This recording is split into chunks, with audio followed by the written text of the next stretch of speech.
안녕하세요, 여러분. 추석을 맞이한 정청래 더불어민주당 대표는 국민의 마음을 헤아리며 민심을 전했습니다. 그는 연휴 동안 국민과의 소통을 통해 내란 청산과 민생경제 회복을 강조했는데요. 그 속에서 이재명 정부에 대한 실리가 확인되었다고 합니다. 정청래 대표는 전북 김제와 전남 구례, 서울의 여러 시장을 방문하며 생생한 민심을 듣기 위해 현장을 누빈 이야기를 나누었습니다. 특히 상인들은 소비 쿠폰 덕분에 매출이 30% 상승했다며 기뻐했죠. 이런 현장 소통은 정부와 국민의 연결고리 역할을 합니다. 추석 민심 조사를 통해 정 대표는 국민들 사이에서 경제에 대한 긍정적인 반응이 많았다고 전했습니다.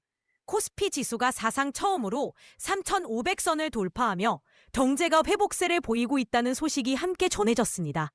이는 이재명 정부의 정책 성과로 풀이됩니다. 그러나 긍정적인 면만 있는 것은 아닙니다. 정청래 대표는 국민들 사이에 불안감도 존재한다며 검찰개혁의 필요성을 강조했습니다. 내란 수계의 재판 지연과 검찰개혁 실패에 대한 우려가 커지고 있다는 점, 이는 민주주의 회복과 직결된 중요한 사안입니다.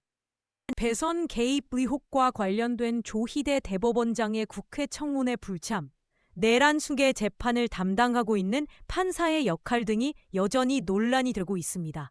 이런 상황에서 정청래 대표는 이번 검찰개혁이 실패할 경우 민주주의 회복이 어렵다는 점을 명확히 했습니다. 정 대표는 내란 청산과 민생경제 회복을 목표로 한 당정대의 원팀, 원보이스 전략을 약속했습니다. 이는 국민들이 걱정하는 부분에 대해 정면으로 대응하겠다는 강한 의지를 드러낸 것입니다. 지금이 개혁의 기회라는 메시지도 잊지 않았습니다. 마지막으로 정청래 대표는 이재명 정부의 첫 국정감사가 곧 시작되며 이를 통해 전 정부의 실정과 불법을 바로잡겠다는 의지를 밝혔습니다.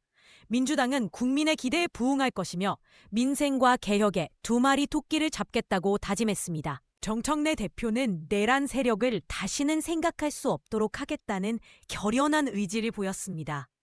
이는 민주주의를 지키고 국민의 안전과 평화를 위해 필수적인 접근일까요? 시민들이 혼란스럽지 않도록 서로의 목소리를 듣고 소통해야 합니다. 결국 이번 추석 민심은 내란 청산과 민생경제 회복에 대한 강한 의지를 보여준다고 했습니다. 국민의힘과 민주당이 어떻게 걸어갈지, 과연 민주당이 주장하는 그 개혁의 길에서 성공에 이를 수 있을지 주목해 봅시다.